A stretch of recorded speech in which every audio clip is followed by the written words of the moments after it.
Strive info T V کے ناظرین کو ایک بار پھر سے خوش آمدید، اور میری طرف سے ناظرین کو السلام علیکم۔ جیسا کہ ہمیں معلوم ہے کہ نبی اکرم صلی اللہ علیہ وآلہ وسلم کی سیرت سے ہمیں ایک مسلمان کو درپیش تمام مسائل کے حل کے لیے دعائیں ملتی ہیں۔ ان میں سے بیشتر دعائیں تو مختلف امور کو شروع کرنے کے لیے تعلیم کی گئی ہیں، لیکن آج کی اس ویڈیو میں ہم ذکر کریں گے 6 مخصوص دعاؤں کا جو مختلف مسائل کے حل کے لیے آپ صلی اللہ علیہ وسلم نے تعلیم فرمائیں۔ ویڈیو کو شروع کرنے سے پہلے میری آپ سے گزارش ہے کہ ویڈیو کو مکمل دیکھیے گا اور اپنے دوستوں سے بھی شیئر کیجیے گا۔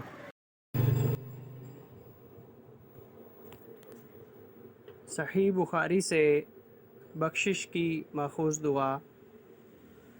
بسم اللہ الرحمن الرحیم۔ اللہم اغفر لی وارحمنی والحقنی بالرفیق الاعلی۔ ترجمہ: اے اللہ مجھے بخش دے، مجھ پر رحم فرما اور مجھے میرے رفیق اعلیٰ سے ملا دے۔ مسلم شریف میں حدیث سے ماخوذ ہے کہ لا الہ الا اللہ پڑھنے والے کے اعمال سے برائیاں اللہ تعالیٰ مٹا دیتے ہیں۔ لا الہ الا اللہ بکثرت پڑھنا چاہیے۔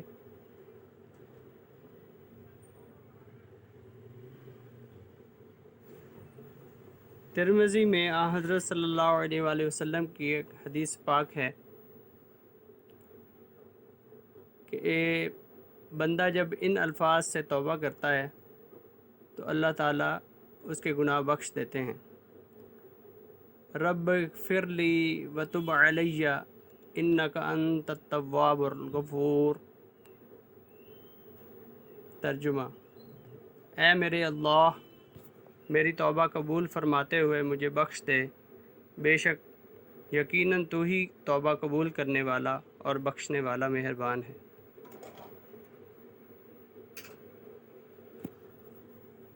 بیمار کے لیے دعا۔ بخاری سے ماخوذ بیمار کے لیے دعا کے لیے حضرت صلی اللہ علیہ وآلہ وسلم نے یہ الفاظ تعلیم فرمائے: اسأل اللہ العظیم رب العرش العظیم ان یشفیک۔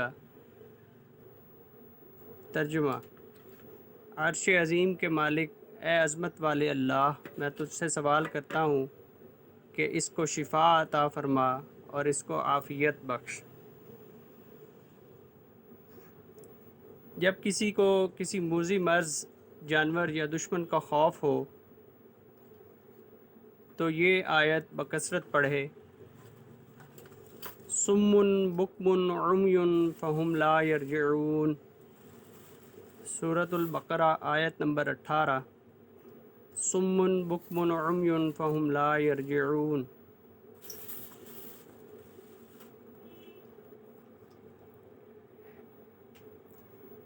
ایک مسلمان اتنا زیادہ بیمار ہوا کہ ہڈیوں کا ڈھانچہ رہ گیا، تو آپ صلی اللہ علیہ وآلہ وسلم نے فرمایا یہ دعا پڑھو: ربنا آتنا فی الدنیا حسنۃ وفی الآخرۃ حسنۃ وقنا عذاب النار۔ اس شخص نے اس دعا کو بکثرت پڑھنا شروع کیا تو اللہ تعالیٰ نے مرض سے شفا دے دی۔